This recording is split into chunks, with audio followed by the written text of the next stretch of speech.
चलिए, हाँ भाई, गुड आफ्टरनून बच्चों। और इस एनएमएस की नई सीरीज़ के नई वीडियो में आप सभी का बहुत बहुत स्वागत है। और आज गणित के इस वीडियो में हम आज सीखेंगे प्रतिशत को। प्रतिशत के सवाल अब तक एनएमएस में आते रहे हैं और किस तरीके के सवाल आते हैं वो सवाल भी मैं इस वीडियो के अंदर आपको कराऊँगा, इसलिए वीडियो को पूरा देखें और जितने सवाल इसके अंदर कराए जाएँ उनको एक बार कॉपी पे जरूर लिखें अपने। चलिए शुरू करते हैं बेटा। प्रतिशत होता क्या है?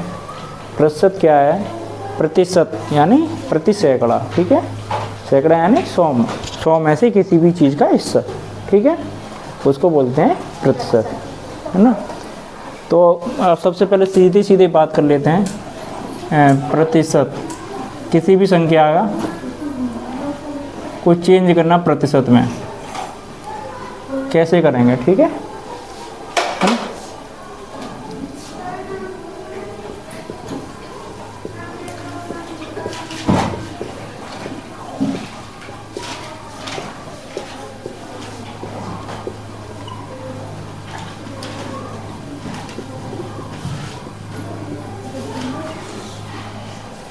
तो प्रतिशत लगाने के लिए क्या करना रहता है? 100 का भाग और प्रतिशत हटाने से गुणा, ठीक है। हटाने के लिए क्या करते हैं? 100 की गुणा। अगर 100 की गुणा कर देंगे तो वो संख्या पता चल जाएगी और भाग दे देंगे तो वो प्रतिशत पता चल जाएगा। जैसे मैंने लिखा 25, ठीक है, 25। अब इसमें भाग दे दिया तो कितना आ जाएगा? 25 का मतलब 0.25%, 0.25%, ठीक है। कोई दिक्कत यहाँ तक? प्रतिशत लगाने के लिए 100 का भाग देना उस संख्या में और प्रतिशत हटाने के लिए 100 की गुणा कर देते हैं। अब जैसे मैंने लिखा 36, इसमें 100 का भाग दे देंगे तो 0.36%, ठीक है। यहाँ तक की बात समझ में आ गई? अब प्रतिशत को संख्या में बदलना।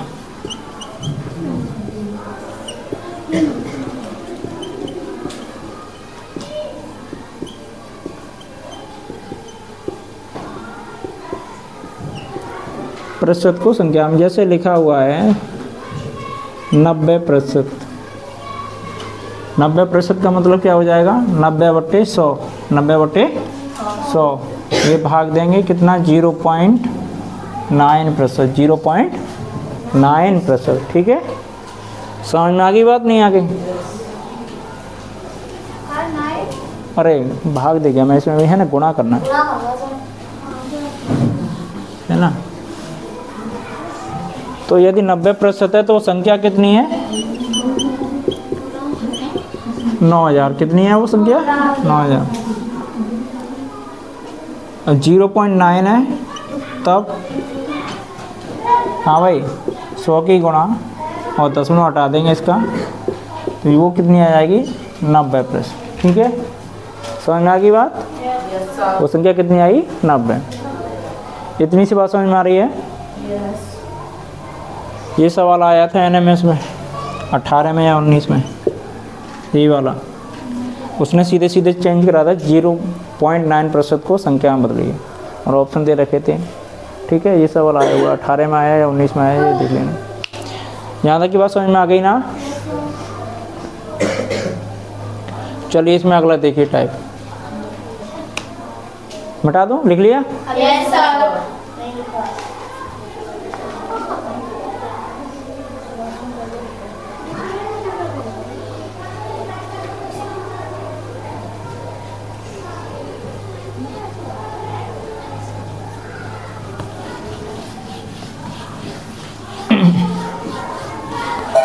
अब जैसे इसमें एक सवाल लिखा हुआ है, सवाल है एक 30 कक्षा, ये भी आया हुआ है 30 विद्यार्थियों की कक्षा में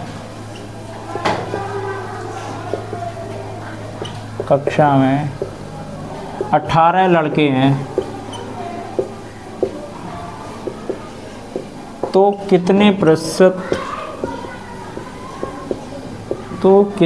प्रतिशत लड़कियां हैं?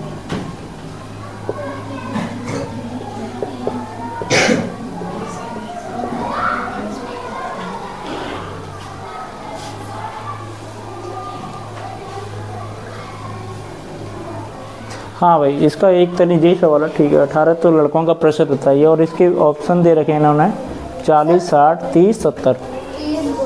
40, 60, 30 और 70, ठीक है। तो सबसे पहले अगर 18 लड़के हैं तो लड़कियां कितनी? अच्छा, 30 में से 18 लड़के तो लड़कियां 12, ठीक है। लड़कियों का प्रतिशत पूछा था, है ना। टोटल कितने? 30 गुणा करनी रहेगी 100 की। कुछ समझ में आया? जिसका प्रतिशत निकालना है और जिसमें से निकालना है उसका देते हैं भाग, जिसका निकालना रहता है उसको लिखते हैं ऊपर, और गुणा किसकी करनी है? 100 की। समझ में आ गई बात? इसको काट देंगे, ये 4, तो लड़कियां कितनी आई? 40%। तो मैं ये समझाना चाह रहा था इस सवाल की मदद से, अगर किसी भी चीज़ का प्रतिशत निकालना है तुमको, तो वो संख्या कहाँ रखनी है? ऊपर, और जिसमें से निकालना है वो कहाँ रखनी है? नीचे, और गुणा 100 की कर देनी है, क्योंकि प्रतिशत लगाने के लिए गुणा करते हैं 100 की। यहाँ तक की बात समझ में आ गई? अच्छा, चलिए एक सवाल और कर लीजिए इसमें। अच्छा, जैसे पूछा जाए 20 60 का कितना प्रतिशत है? 20 60 का कितना प्रतिशत है? कर पाएंगे? 20 60 का कितना प्रतिशत है? मैंने कहा जिसका प्रतिशत निकालना वो ऊपर, जिसमें से निकालना वो गुणा 100 की। काट दीजिए, 2 से ये कट गया 3वां, और 100 को 3 में चेंज करते हैं तो ये होता है 33 सही 1/3%। 33 सही 1/3%। बात समझ में आई?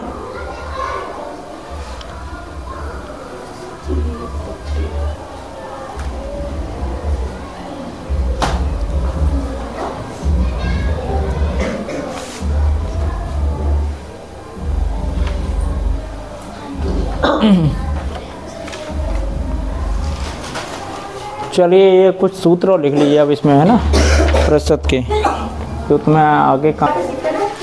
हाँ भाई चलो देखो इन्हें, है ना। अब देखो इधर, ए बी का कितना प्रतिशत है, अगर इस तरीके से पूछ लिया जाए, जैसे मैंने अभी निकाला था सवाल, है ना, 20 60 का कितना प्रतिशत है, वो 20 किसका निकाला था? 80 का निकाला था, 60 का निकाला था ना। ऐसे ही अगर कहीं पूछ लिया जाए तो मैंने अभी बताया था जिसका निकालना वो ऊपर, जिसमें से निकालना वो नीचे, उसको रखेंगे। ऐसे ये कह रहा है बी ए का कितना प्रतिशत है, तो अब क्या होगा? बी ऊपर, किसमें से निकालना है? ए में से, तो ए नीचे। अब आ जाओ, बी ए से कितना प्रतिशत अधिक है? बी ए से कितना प्रतिशत अधिक है, तो कौन ज्यादा है इसमें? ए बड़ा है कि बी बड़ा है?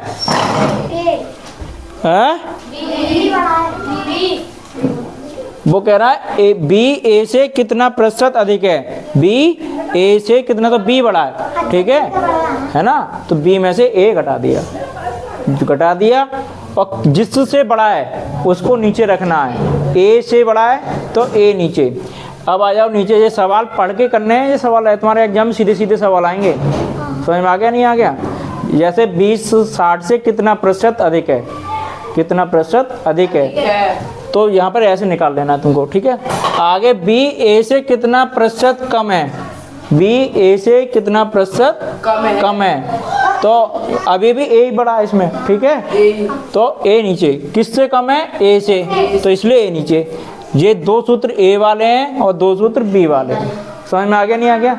वो बी से कितना प्रतिशत अधिक है और ये बी से कितना प्रतिशत कम है। ध्यान क्या रखना है? जिससे कम है उसे नीचे रखना है, जिसमें से निकालना है उसको नीचे रखना है, ठीक है। इस तरीके से ये ध्यान रखना। अब सवाल करते हैं। अब देखो इधर ये कह रहा है x का मान y के मान से 25% कम है, तो y का मान x के मान से कितने प्रतिशत अधिक है। अब देखो इधर, जैसे y का मान x के मान से 25% कम है, तो मैंने x का मान y यहाँ लिख लिया। अब x का मान है y के मान से, कौन बड़ा है? y के मान से, तो y बड़ा है ना। और ये 75, x का मान 75 हो गया, ठीक है। 100 में से 25% कम कर रहेंगे, तो 25 कम कर दिए तो कितना हो गया? 75। अब आ जाओ इधर, अब कह रहा y के मान x के मान से, तो से वाला नीचे, x का मान कितना? 75, और इन दोनों का अंतर कितना आया 25 बट्टे 75 गुणा 100। इसको इससे काट देंगे 3 बार, तो 100 बटे 3 कितना होता है 33 सही 1 बटे 3%। बात समझ में आ गई। आगे देखो इधर ये कह रहा है ए की आय का 35% बी की आय के 25% के बराबर है। तो यहाँ लिखेंगे 35% ऑफ ए किसके बराबर है 25% ऑफ बी के बराबर है। ठीक है।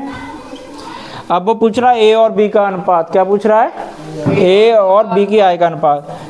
तो क्या करेंगे ए अपॉन बी 25 बट्टे 35 प्रतिशत से प्रतिशत खत्म कर दो। ठीक है। और ये दोनों काट दो 5 बटे 7 अनुपात पूछा था, यही आंसर आ गया। ये भी सारे एनएमएस में आए हुए सवाल हैं टोटल। अब देखो इधर y का 60% x है, y का 60% x है ना, कितना है x। अब x का कितने परसेंट y, x का कितने प्रतिशत y है। तो कैसे निकालेंगे, पहले y अपॉन x निकाल लेते हैं। ठीक है। y अपॉन x कितना आ जाएगा, तो 60 इधर वो 100 ऊपर और 60 नीचे, गुणा करेंगे इसको, x को इधर लाएंगे तो 100 कहाँ पहुँच जाएगा ऊपर, और 60 का भाग देंगे तो 60 नीचे, 0 से 0 खत्म। 5 बटे 3 x अपॉन y का अनुपात आया 5 बटे 3। अब वो पूछ रहा था x का कितना प्रतिशत y, x का कितना प्रतिशत y। तो y का मान यहाँ पर 5 है और यहाँ x का मान 3 है। ठीक है। तो x y का कितना प्रतिशत है, बताओ भाई। क्या करना है, अब इसमें 100 की गुणा कर दो भाई। ये भी तो ये बता रहा है y अपॉन x का मतलब क्या हुआ, x का कितना प्रतिशत y है, तो प्रतिशत की गुणा कर देनी है बस। तो प्रतिशत की गुणा कर दो। इसमें गुणा कैसे करोगे, 100 बटे 3 का मान कितना होता है 33 सही 1 बटे 3। इसमें 5 की गुणा कर दो, है ना, ये कितना हो जाएगा 100 सही 1 बटे 3 गुणा 3, 500 बटे 3 कर लो सीधे सीधे, अगर दिक्कत हो रही है तुमको तो। ठीक है। लो 500 बटे 3, 500 बटे 3 प्रतिशत। अगर इसका कोई बट्टी में आ रहा है आंसर तो बट्टी में दे दो, है ना। अब ये देखो इधर समझ लो इसको,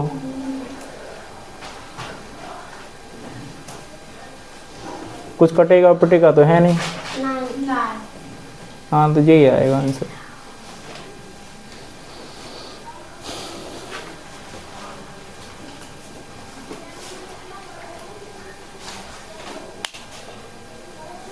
अब देखो इधर अगला सवाल बेटा, ये कह रहा है p प्रतिशत, p का p प्रतिशत 49 है, p का p प्रतिशत कितना है 49।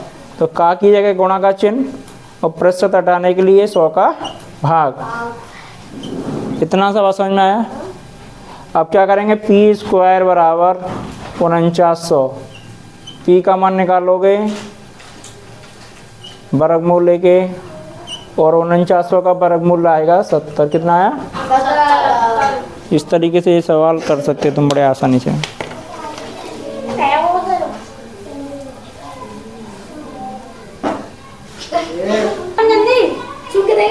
हाँ भाई देखो इधर, अब देखो है ना, प्रतिशत का और भिन्नों का संबंध समझ लो, है ना।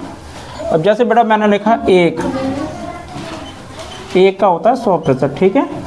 अब मैंने लिखा 1/2, 1/2 को जब प्रतिशत में आप चेंज करोगे कितना आएगा 50%, 50%। ठीक है। 1/3 को आप लिखेंगे तो कितना आया 33 सही 1/3%। अब इसको समझो लॉजिक क्या है, ये 1/4 का 25%। ठीक है। 1/5 20%, 1/6 आप निकाल सकते हो। हाँ भाई कौन निकालेगा, कहाँ से आ रहे हैं ये प्रतिशत निकल के, हाँ 100 का गुणा कर रहे हैं सब में। ठीक, तो 1/6 में 100 की गुणा कर लो तो कितना आ जाएगा 6 एकम 6, 4 बचे 6 एकम 36, और बचा ऊपर कितना 16 में 6 96, यानी 16 सही 2/3%, 16 सही 2/3%। ठीक है। अब देखो इधर, अब इनका यूज कैसे करेंगे हम, है ना, सवाल के अंदर और भी आते हैं। अगर करना चाहो निकालो, 1/7 निकालो, 1/8 निकालो, 1/10 तक चले जाए ना, निकालते रहो। लेकिन मोस्टली तुम्हें ये सब चीज़ें याद करने की ना तो इतनी ज़रूरत है अभी इस परीक्षा में। मतलब क्या है इसका, ये क्या है, 2 का 1 50% है, 2 का 1 3 का 1 33 सही 1/3%, 4 का 1 25%। ठीक है।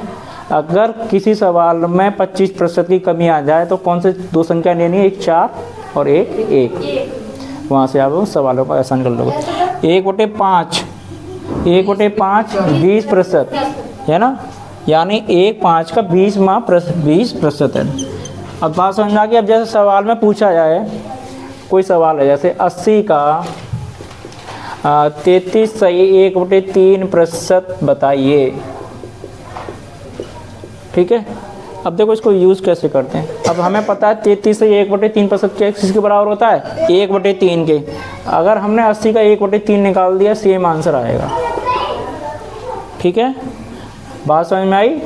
80/3 और इसको भाग दे लो तो जो भी आ जाए, कितना आएगा, 2 दूनी 3 दूनी 6, और ये कितना यहाँ से बचा 20, 3 सिंह 18 और फिर ये 20।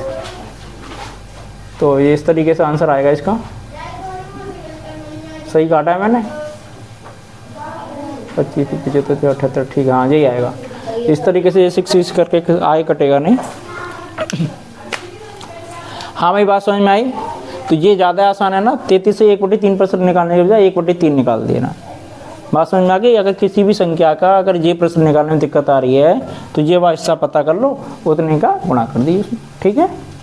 तो इसका ये यूज़ था, इस तरीके के सवालों का बहुत।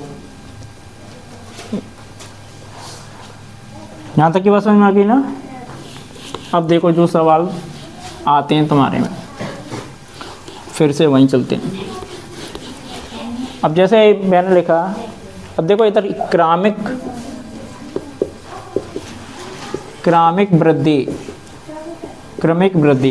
क्रमिक वृद्धि मतलब अगर 2 संख्याएं, किसी भी संख्या को एक बार घटाया जा रहा है, एक बार बढ़ाया जा रहा है, कुछ हो सकता है, या एक बार दोनों एक फिर बढ़ रही है, फिर बढ़ रही है। जैसे 10% की वृद्धि हुई, उसके बाद फिर 10% की वृद्धि हुई।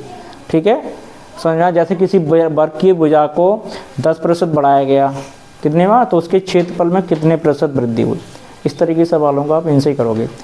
लेकिन कौन सी आकृतियों के क्षेत्रफल को इस तरीके से निकाल सकते हैं, जिन आकृतियों के सूत्र में गुणा का चिन्ह आ रहा है। जैसे आयत का क्षेत्रफल a गुणा b, ठीक है, लंबाई गुणा चौड़ाई होता है ना।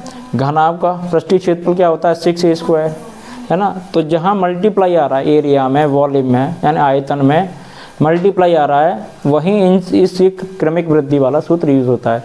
अब इसको निकालते कैसे हैं, अगर 2 वृद्धि की बात कर रहे हैं, है ना। कितने वृद्धि की, 2 वृद्धि का मतलब है एक, या तो दोनों बार चीज बढ़ रही है, या दोनों बार घट रही है, या एक बार बढ़ रही है, एक बार घट रही है। तो इसमें ये इसी सूत्र का यूज करते हैं। ये क्या दिखाएगा, ये कुल वृद्धि या कुल हानि दिखाएगा, है ना। कुल वृद्धि या कुल,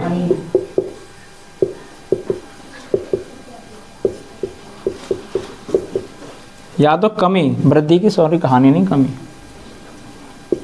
कि कुल कितने प्रतिशत कमी है। अब देखो इधर, अगर कोई चीज़ घट रही है, कमी हो रही है या घट रही है, तो माइनस के साथ लिखनी है। बढ़ रही है, वृद्धि हो रही है, तो प्लस के साथ लिखनी है। ठीक है, बात समझ में आ गई। अब मैं कुछ सवाल करके दिखाता हूँ तुम्हें इसी बस सूत्र पे।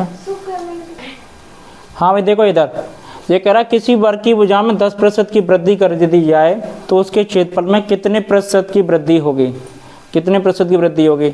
अब भुजा वर्ग का क्षेत्रफल क्या होता है, भुजा गुणा भुजा, क्या होता है, भुजा गुणा भुजा, यानी कि 2 बार इसको लिखेंगे, यानी 10% की 2 बार वृद्धि हो रही है।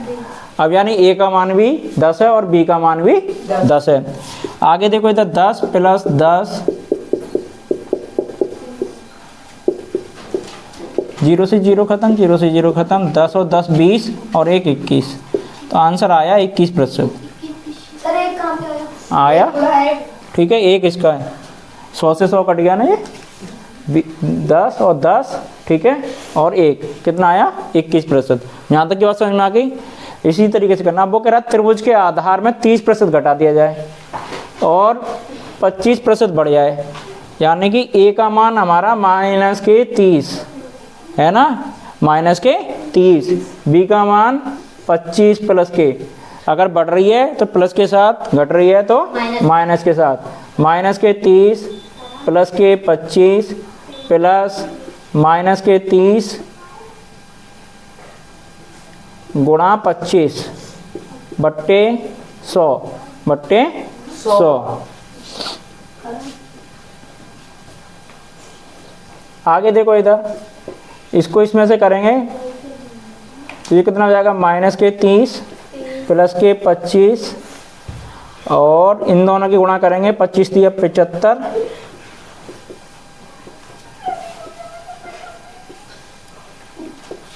तो -30 प्लस के 25 -7.5। अगर टोटल जोड़ेंगे तो कितना हो जाएगा, -37.5 और प्लस के 25। अब देखो इधर एक संख्या माइनस की है, दूसरी प्लस की है, तो इसमें काम जोड़ने का होगा हटाने का, घटाने का, चिन्ह बड़ी संख्या का। तो हम माइनस के 12.5 आ जाता है। तो अगर चिन्ह माइनस का मिल जाए तो क्या होती है, कमी होती है। क्या होती है, कमी। कितने की कमी आएगी, 12.5% की कमी आएगी। कितने प्रतिशत की, 12% की कमी। ये इस तरीके सवाल समझ में आए तुम्हें? Yes sir. अच्छा हाँ भाई, पहला सवाल देखिए, ये कह रहा है किसी भी कार की कितनी कीमत है, 2.5 लाख रुपए की कीमत है। पहले वर्ष में उसके मूल्य में 10% की कमी होती है, फिर दूसरे में 15% की कमी होती है, ठीक है। तो उसका कुल क्रय मूल्य कैसा है, कितना है। अब देखो इधर, इसके दो तरीके में दोनों से कराई दे रहा हूँ, जो तुमको पसंद आए वो रखना। आगे कह रहा पहले वर्ष में कितने की कमी है, 10 की। 10 का मतलब 90% है ना, 100 में 90, 100 में 90 तो हो गया, 10% कमी हो गई ना। अब वो कह रहा 15%, तो 85/100, ये 15% कम हो गया। अब इनको सॉल्व कर लीजिए, आंसर आ जाएगा। दूसरा तरीका क्या, अभी जो कराया था वहाँ से निकाल सकते हो, क्रमिक वृद्धि से। क्रमिक वृद्धि के साथ कैसे निकालोगे, पहले माइनस के कितना था 10, माइनस के 25 और इन दोनों की गुणा 10 गुणा 15/100। तीनों ही घट रही हैं, पहली वाली भी घट रही है, दूसरी वाली भी घट रही है, तो ये प्लस का आ जाएगा, माइनस माइनस, ठीक है। अब क्या है 10 और इनको जोड़ लीजिए, कितना हो जाएगा, माइनस के 35। ये तो और ज़्यादा कठिन पड़ रहा है ना, इसको हल करना, इससे ही कर लीजिए, ठीक। उससे तो लंबा पड़ रहा है, फिर बट्टे में जाना। हाँ देखिए इधर 0 काट लो और इसको 0 काट लो और अब इन तीनों की गुणा कर लेना, 25 गुणा 90 गुणा 85, जो गुणा करोगे वही इसका आंसर हो जाए। सिंपल। तो जरूरी नहीं उससे अगर तुम्हें लगे टफ लग रहा है तो इस तरीके का यूज़ कर सकते हो, ठीक है। उससे भी 25 35 ज़्यादा, 35 हाँ, इससे ज़्यादा हाँ लंबा पड़ जाएगा बेटा, बड़ी संख्या पड़ जाएगी, ठीक है। इससे ही कर लेना। आगे देखिए इधर, ये कह रहा 300 ग्राम के घोल में चीनी से 40% चीनी है। 300 ग्राम की चीनी के घोल में कितनी है, 40% चीनी है। चीनी के घोल में 50% चीनी के लिए कितनी और मात्रा मिलाई जाए, चीनी की कितनी मात्रा मिलाई जाए, ये आया हुआ सवाल है NMS का ये भी। अब ये कह रहा 300 ग्राम का है, तो पहले कितनी थी, 40% चीनी थी, ठीक है। और दूसरी चीज़ कितनी होगी फिर, 60%। दूसरी कितनी होगी, जो भी है, पानी है, चीनी तो पानी में मिलाएगी, जहाँ तक है पानी है, दूध है, कुछ हो सकता है, ठीक है। तो कितनी है, 40% पहले वाले में। तो दूसरी वाली चीज़ की मात्रा कितनी होगी इसमें, 60। कोई भी चीज़ 100% होती है। अब वो कह रहा है चीनी की मात्रा साहब हमें तो 50% करनी है। दूसरी वाली कितनी रह गई, अब सवाल में पूछा किसकी मात्रा थी, चीनी की। किसकी मात्रा पूछी है, तो इससे हमें कोई मतलब नहीं, ठीक है। जिसका यूज नहीं उससे कोई मतलब नहीं। अब हम चीनी की मात्रा पूछे तो चीनी वाला ही काम करेंगे। दोनों का अंतर निकालो, हाँ कितना आ जाएगा, 19 10%। देखो, हाँ ठीक है, सही करना। आगे देखो इधर कितना, 10/50, 10/50। टोटल मिश्रण कितना था, 300 ग्राम। कितना था, हाँ, काट लेते हैं इसको। कितना आ जाएगा, 60 ग्राम। कितना आ गया आंसर, ये। समझ में आई बात। यानी उसमें 60 ग्राम चीनी और मिला दोगे तो चीनी की मात्रा कितनी हो जाएगी, 50% हो जाएगी। कितनी हो जाएगी, 50। आगे देखिए, चीनी के मूल्य में 20% की कमी हो जाती है। खरीदने पर जो है कितना मिलता है, 160 रुपये में 8 किलो चीनी आती है। अगर रेट कम होने पर, अगर हम 160 रुपये में चीनी खरीद रहे हैं तो कितनी मिल रही है, 8 किलो मिल रही है। अब जब पूछ रहा है कि अगर जब रेट में कमी नहीं थी तो उससे पहले क्या रेट था चीनी का, तो देखो कि इस तरीके कैसे करेंगे ये सवाल। देखो सबसे पहले इसमें ये निकालो कि जो कमी कितने की हो रही है, 20% की। तो जैसे मैंने कहा कोई संख्या 5 है और इसमें 20% की कमी हो जाएगी तो कितना आएगी, 4। 20% की कमी कर देंगे तो एक ही तो कम हुआ। 5 में अभी बताया था मैंने, 5 का 20% 1, तो 1 कम कर दिया, कितनी होगी, 4। तो अगर जो है 5 और कितने में मिल रही है, 160 रुपये में। कितने में मिल रही है, 160। अब मैं इसको बताना चाह रहा हूँ ये क्यों लिखा मैंने। इसका मतलब ये हुआ, अगर चीनी 5 रुपये किलो है ना, तो कितनी मात्रा आएगी इसमें, 4 आएगी। अनुपात है ये, ठीक है। अगर चीनी का रेट 5 है तो ये कितना है, 4। तब इसका कितना है, रुपया 160। अब रुपया तो चेंज नहीं हो रहा है भाई, चाहिए तो हमें 160 में। अब वो देख रहा है 160 में कितनी चाहिए। अब देखो इधर, अगर हमने यहाँ 4 डाल दिया तो यहाँ कितना हो जाएगा, 5 ही आएगा ना। समझ में आई बात, नहीं आ रही है।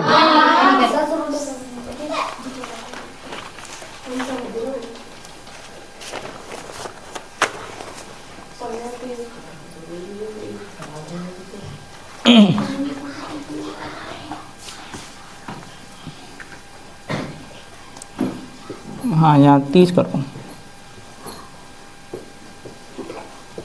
अब सही है। अब देखो इधर, अगर देखो, अगर रुपया हमने 30 रुपये लिए सपोज करो, है ना।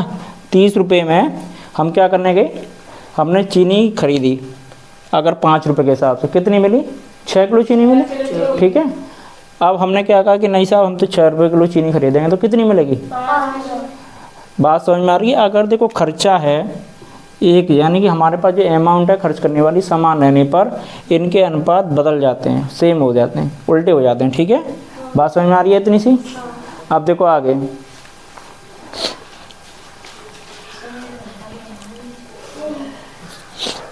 अब वो कह रहा है 1 पे 8 मिल रही है। कितनी मिल रही है, 8।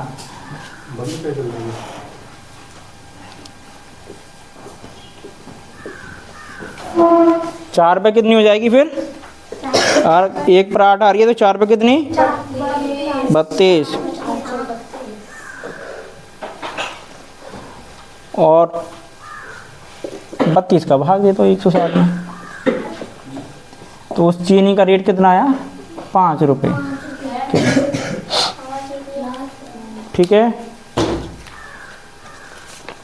सवाल समझ में आया ये।